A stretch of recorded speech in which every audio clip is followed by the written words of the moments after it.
Hello everyone, welcome to the एक्जिया IAS academy. तो चलिए देखते हैं कौन से इम्पोर्टेंट न्यूज़ आर्टिकल है जो रेलेवेंट रहेंगे एग्ज़ाम पर्सपेक्टिव से। तो इस डिस्कशन में मैं आपको डिफरेंट आर्टिकल का समरी बताऊंगा, चीज़ों को इन ब्रीफ समझाने की कोशिश करूंगा। इसी के साथ डिफरेंट आइडिया से किस तरीके से क्वेश्चन बनता है वो बताने की कोशिश करूंगा।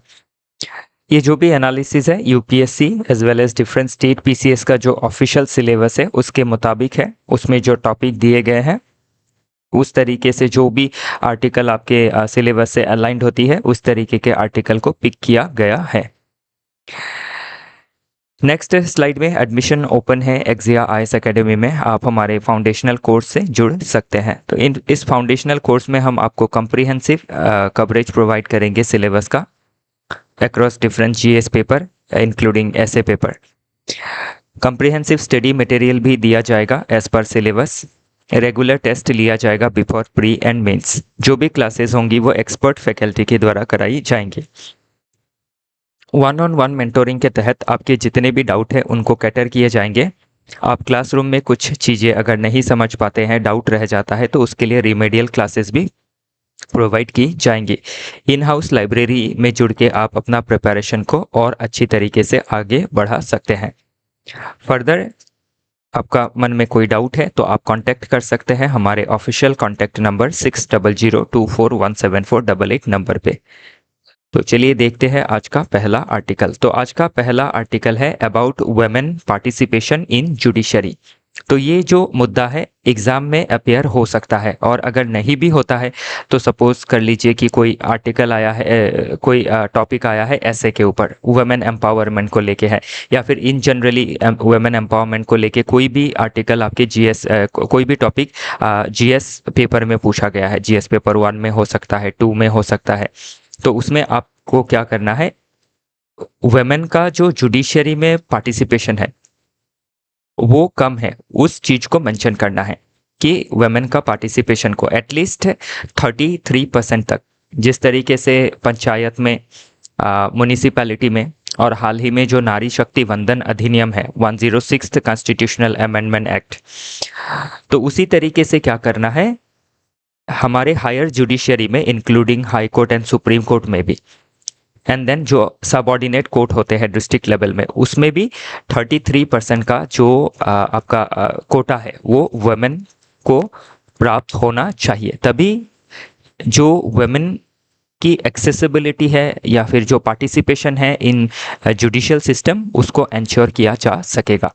तो हम देश के 50% जो आबादी है महिला, उनको डिफरेंट फील्ड में बिना पार्टिसिपेशन करवाए देश को आगे नहीं बढ़ा सकते हैं, विकसित भारत नहीं बन सकते हैं बाई 2047। उसके लिए हमें हॉलिस्टिकली सभी दिशाओं में ध्यान देना होगा, जिस तरीके से इकोनॉमी का, agriculture, industry, manufacturing, services sector में ध्यान दिया जा रहा है, उसी तरीके से एजुकेशन में, स्किल में, हेल्थ में ध्यान दिया जा रहा है। लाइकवाइज हमें लेजिस्लेचर, एग्जीक्यूटिव एंड जुडिशरी तीनों ही विंग ऑफ गवर्नमेंट में वुमेन का पार्टिसिपेशन को, एक्सेसिबिलिटी को इंश्योर कराना ज़रूरी रहेगा। तो अभी अगर हम सुप्रीम कोर्ट के बारे में देखें तो ऑनरेबल सुप्रीम कोर्ट में टोटल जो स्ट्रेंथ है 34 जजेस का है, और ये फुल स्ट्रेंथ अभी है। इसमें आपका only one of them justice B Nagarathna ji ही एक वुमेन आपकी जस्टिस है। तो ये इससे हमें पता चलता है कि आपका जो वुमेन का पार्टिसिपेशन है in higher judiciary, that is in honourable supreme Court, is very very less. Last time कब वुमेन अपॉइंट किया गया था एपेक्स कोर्ट में? इट वाज इन अगस्त 31 2021 को, और उस समय नॉट वन बट 3 जस्टिस जज को आपके ऑनरेबल सुप्रीम कोर्ट में अपॉइंट किया गया था। Hima Kohli ji, justice Bela Trivedi ji and Nagarathna ji. तो अभी नागरत्ना जी है, और नागरत्ना जी आपके लाइन में भी है to become next CJI, chief justice of India. तो इसमें अभी ध्यान रखिएगा कि तो 4 साल पहले ही आपका जो अपॉइंटमेंट था वो हुआ था, और उसके बाद तक अभी तक अपॉइंटमेंट नहीं हुआ है। तो अर्लियर दिस वीक 14 जजेस को अपॉइंट किया गया इन बॉम्बे हाई कोर्ट, और उनमें 1 इज वुमेन, ओनली 1 वुमेन जज साहिबा रही है। Out of 105 of the 779 high court जजेस, तो अभी 779 हाई कोर्ट के जजेस हैं अक्रॉस 25 हाई कोर्ट, उसमें सिर्फ 105 ही वुमेन है।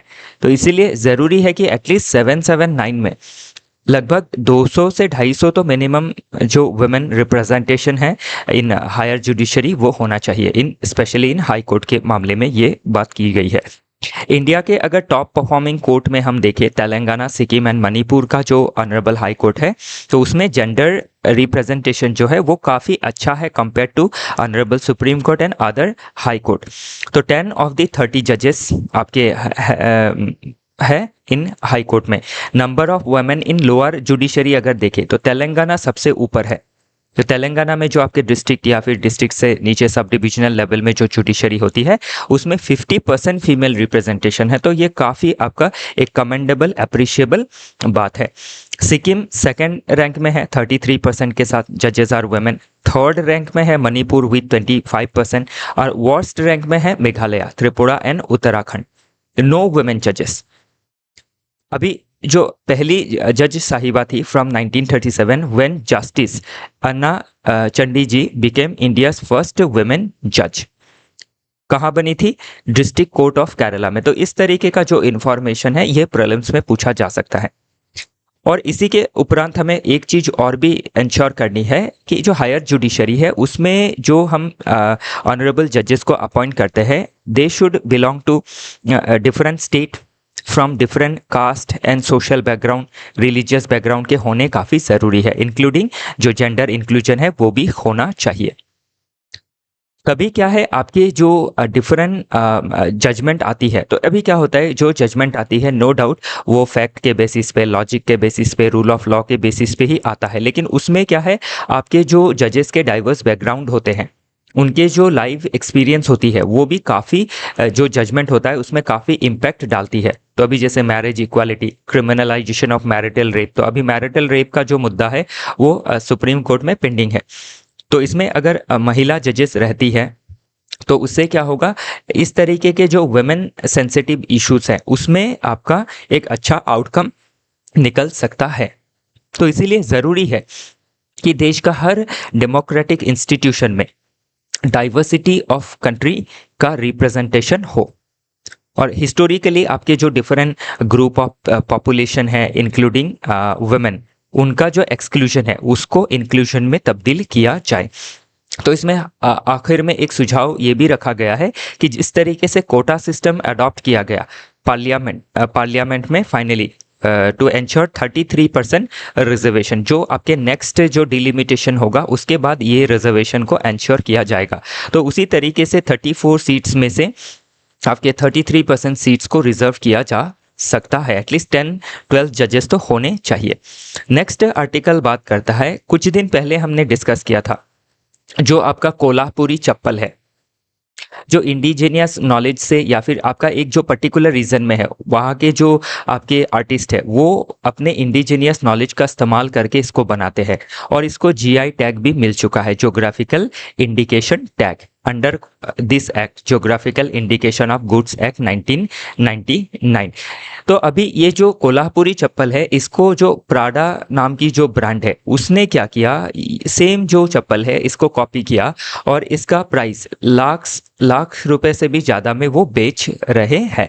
जबकि इसका जो आपके महाराष्ट्र में जो कोल्हापुरी चप्पल है ये आपके 500 से 2000 के बीच में बेचा जाता है। तो इससे अभी क्या है, जो आपका एक यूनिक प्रोडक्ट है, एक पर्टिकुलर ज्योग्राफी में ये बनता है और एक पर्टिकुलर आर्टिजन जो कम्युनिटी है वो इसको बनाती है। तो इससे क्या हो रहा है, अभी इसका जो यूनिकनेस है उसको कॉपी किया गया है बाय अ मल्टीनेशनल ब्रांड और इसका जो आपका श्रेय है वो भी नहीं दिया जा रहा है, इनको कोई आपकी रॉयल्टी इसमें नहीं मिलती है। तो इसके वजह से क्या है, आपके जीआई लॉ का वायलेशन करके आपका एक केस आया बॉम्बे हाई कोर्ट में और बॉम्बे हाई कोर्ट ने जो वर्डिक्ट दिया वो था कि आपका court refuse to restrain Prada from selling its luxury sandal abroad. तो इसका जो सेलिंग है बाई प्राडा, ये लग्जरी दामों में जो बेच रही है, उसके ऊपर रेस्ट्रिक्शंस या फिर रेस्ट्रेंट नहीं लगाया है। क्यों नहीं लगाया है?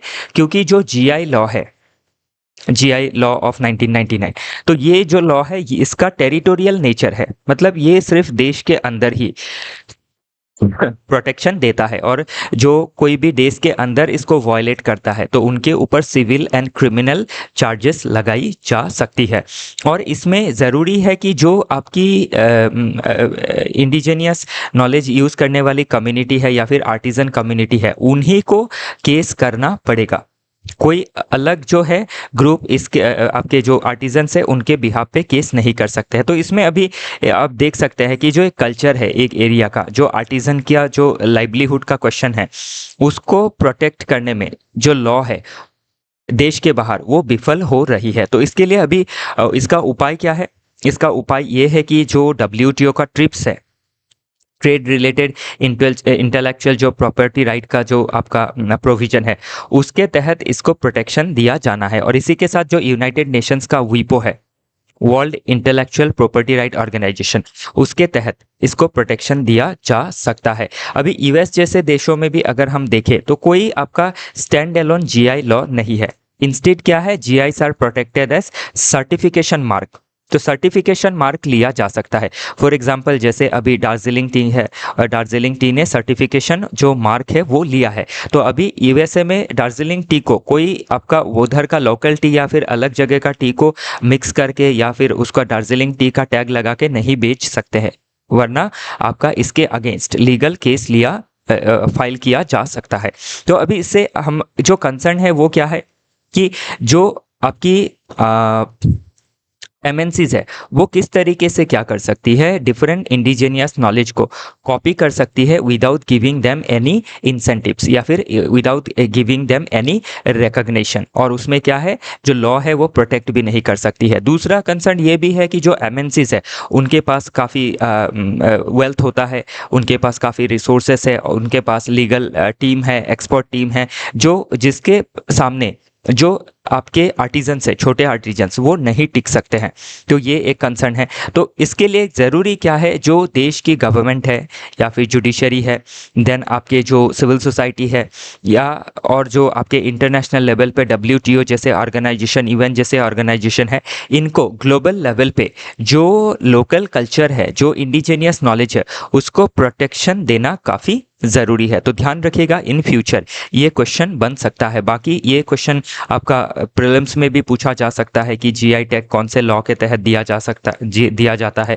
Geographical indication of goods act 1999, क्या ये देश के बाहर भी प्रोटेक्शन देता है? नो, ये नहीं देता है। तो अब ध्यान रखिएगा, जो चीज़ें न्यूज़ में आ जाती है वो एग्जाम में आने की उसकी संभावनाएं काफ़ी बढ़ जाती है, प्रीलिम्स हो या मेंस हो। तो उसी के लिए क्या है, न्यूज़पेपर पढ़ना काफ़ी ज़रूरी है। ओके, बस पढ़िए और इसको पार करते जाइए आप, क्योंकि ये जो टॉपिक है ये चौथी पांचवी बार आ रहा है न्यूज़ में, तो इसीलिए आपको बस साल भर पेपर को पढ़ते रहना है। नेक्स्ट आर्टिकल बात करता है fixing problems unlocking India's growth potential. तो हाल ही में जो बोल्ड रिफॉर्म लाया गया, goods and services tax bye 56th GST council meeting, तो ये आर्टिकल मैंने कल भी डिस्कस किया था। आज इसमें थोड़ा कल के जैसा ही है, लेकिन थोड़ा मुझे अलग कुछ चीज़ें आपको पॉइंट वाइज बतानी है, इसीलिए मैंने इसको इंक्लूड किया। एक तो है जीएसटी जो काउंसिल है, ये आपका कब फॉर्म हुआ? 2017 में हुआ। कौन सी बॉडी है ये? Statutory, non statutory, constitutional. तो ये एक आपकी कॉन्स्टिट्यूशनल बॉडी है अंडर आर्टिकल 279A, और इसको चेयर कौन करते हैं? By finance minister. उसके मेंबर कौन होते हैं? जो स्टेट है वो इसके मेंबर होते हैं, और इसमें जो डिसीजंस है वो 75% वोटिंग से लिया जाता है। तो 2/3 जो वोटिंग है स्टेट के पास होता है, 1/3 जो वोटिंग होती है वो सेंटर के पास होती है। मतलब इसमें सेंटर के पास क्या है? वीटो पावर है। इसका जो कोरम है, मतलब कितने मेंबर प्रेजेंट होने होते हैं? 50% मेंबर को प्रेजेंट रहना होता है। तो अभी ये जो 56th जीएसटी काउंसिल का मीटिंग है, उसमें हमारे इंडिया के जो जीएसटी टैक्स के स्लैब है, 4 स्लैब थे, 5, 12, 18 एंड 28, और एक ज़ीरो को भी कभी पकड़ा जाता है, मतलब जो कम्प्लीटली एग्जैम्प्टेड है। तो उस तरीके से देखें तो 5 है। तो टैक्स को सिंप्लीफाई करने के लिए 2 रेट को लाया गया है, एक 15, एक आपका 18% का स्टैंडर्ड रेट रहेगा और एक आपका रहेगा 5% का। तो इसमें अभी ध्यान रखिएगा, इसके उपरांत भी एक स्पेशल रेट रहेगा 40% का। जो 40% का रेट रहेगा, उस 40% रेट में जो सिन गुड्स है, लग्जरी गुड्स है, उनको लाई जाएंगी। तो अभी जो ये आपका लाया गया है जीएसटी रिफॉर्म, उससे क्या क्या आपके पॉजिटिव बेनिफिट्स हमें दिख सकते हैं।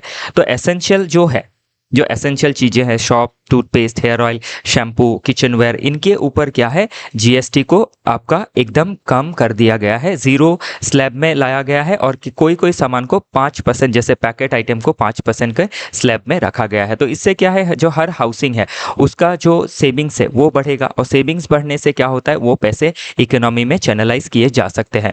फिर जो डिफरेंट प्रोडक्ट्स है उसका डिमांड बढ़ेगा, और डिमांड बढ़ते ही क्या है, प्रोडक्शन बढ़ेगी। प्रोडक्शन बढ़ते ही मल्टीप्लाइंग इफेक्ट क्या होगा कि आपकी जो इकोनॉमी है उसमें एम्प्लॉयमेंट जनरेशन होगी, गवर्नमेंट को भी टैक्स कलेक्शन जो है वो बेटर होगा। तो ऐसा एक डर रहता है कि टैक्स को घटा दिया तो कहीं आपका कलेक्शन कम होगा, लेकिन कम नहीं होता है, क्योंकि उसका मल्टीप्लाइंग इफेक्ट हम देख सकते हैं।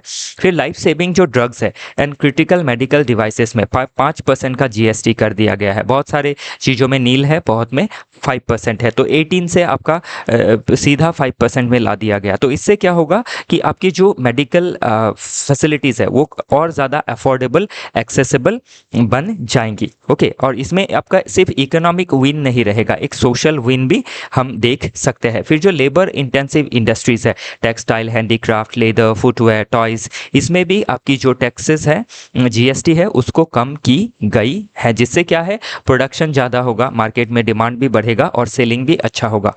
नेक्स्ट आपका ये जो है आपके एक्सपोर्ट को भी हेल्प करेगा, एक्सपोर्ट को बूस्ट करेगा। स्पेशली हमारे देश का जो 35 से 40% जो प्रोडक्ट एक्सपोर्ट होती है वो बनाई जाती है bye micro, small and medium enterprises.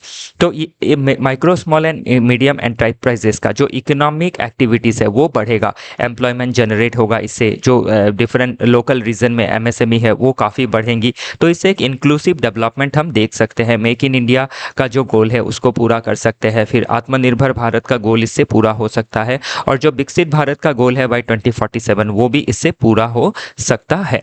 फिर जो सिंप्लीफाइड जीएसटी रजिस्ट्रेशन स्कीम है, तो अभी जीएसटी का रजिस्ट्रेशन को भी सिंप्लीफाई किया गया है for small and low risk business by introducing automated approval with in 3 days में क्या होगा, अप्रूवल हो जाएगा। तो एंट्री बैरियर कम रहेगी। तो ओवरऑल क्या है, ईज ऑफ डूइंग बिजनेस जो है वो देखा जाएगा। और एमएसएमई हमारी देश की इकोनॉमी की बैकबोन है, contributing to jobs, exports. Okay, next है आपका जो एक बॉडी है जीएसटी, आपके goods and services tax appellate tribunal, उसको भी डेवलप किया गया है, जिससे जो डिफरेंट आपके डिस्प्यूट्स है उसको फेयरर तरीके से, फास्टर तरीके से, इफिशिएंट तरीके से रिजॉल्व किया जा सकेगा, और जो केस का बैकलॉग होगा वो कमेगा। और उससे क्या है, जो आपकी इंस्टीट्यूशन है गवर्नमेंट की, उसके ऊपर जो ट्रस्ट है वो बढ़ेगा, और बिजनेस का एनवायरनमेंट अच्छा होगा, और उससे बिजनेस जो है वो फ्लॉरिश होंगी, और जो इंटरनेशनल इन्वेस्टर्स है उनको भी एक अच्छा सिग्नल जाएगा। तो वो चीज़ें हम इसमें देख सकते हैं। बाकी 3 रेट के बारे में जो कहा,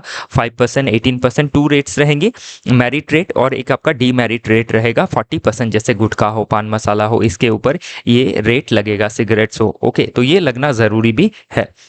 तो इसका भी हमें क्या देख सकते हैं, पॉजिटिव इम्पैक्ट देख सकते हैं ह्यूमन हेल्थ में, इससे लोग डिस्करेज होंगे। अभी ज़रूरी क्या है कि पॉलिसी लेना, of course reforms are never the end of the road.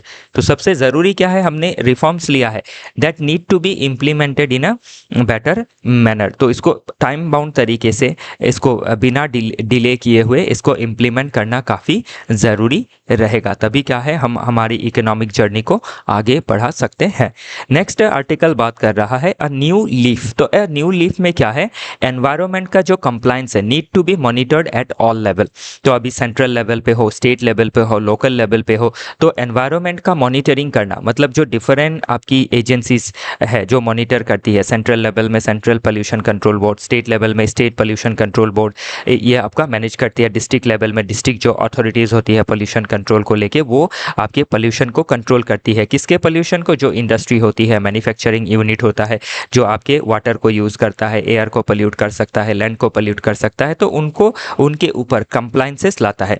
लेकिन अभी प्रॉब्लम क्या है कि जो आपकी ये एजेंसीज है गवर्नमेंट की, ये आपकी man power, resources and capacity and infrastructure का लिमिटेशन देखा गया है इनके ऊपर, फाइनेंसेस हो या फिर लॉजिस्टिक्स हो, ये कम है। तो इसी के लिए क्या है, आपका ministry of environment, forest and climate change ने आपका एक एनवायरनमेंट ऑडिट रूल्स 2025 को डेवलप किया है, जिसमें क्या है, जिस तरीके से सीए होता है, अकाउंट का ऑडिट करता है, तो उसी तरीके से क्या होगा, एनवायरनमेंट ऑडिट एजेंसीज रहेंगी। तो ये प्राइवेट सेगमेंट के जो आपके लोग रहेंगे उनको लाइसेंस दिया जाएगा, और वो क्या करेंगे, इंडस्ट्री को, मैन्युफैक्चरिंग यूनिट्स को ऑडिट करेंगे और उनको स्कोर देंगे। प्लस जो आपका अभी ग्रीन क्रेडिट रूल्स भी आ रहा है, तो उसके तहत क्या है, आपके जो पर्सनली कोई इंडिविजुअल अगर कंट्रीब्यूट करता है एनवायरनमेंट में, लाइक ट्री लगा के हो, या फिर वाटर को सेव करके हो, या फिर सस्टेनेबल या फिर ग्रीन जो टेक्नोलॉजी है उसको अडॉप्ट करके हो, तो उनको भी क्रेडिट दिया जाएगा। तो उस क्रेडिट का जो रूल्स है उसको ऑडिट करना, ये आपके जो स्टेट एजेंसीज है उनके पास सारे फॉर्मूलेस नहीं हो सकते हैं, या फिर उनके पास जो आपका पावर चाहिए, मैन पावर हो, लॉजिस्टिक पावर हो, ये कम हो सकता है। तो इसके लिए ये जो नया ऑडिट मैकेनिज्म है, ये क्या करेगा, हमारे ग्रीन ट्रांजिशन में हमें मदद करेगा, और एनवायरमेंटल कंप्लायंसेस भी फुलफिल की जा सकेंगी, और पॉल्यूशन को भी कम किया जा सकेगा। ध्यान रखिएगा, क्वेश्चन बन सकता है इससे। तो इसी के साथ आज का जो डिस्कशन है वो समाप्त होता है। कल फिर मिलेंगे डिफरेंट आर्टिकल के साथ। आज के लिए इतना ही। हमारे साथ जुड़े रहने के लिए आप सभी का बहुत बहुत धन्यवाद।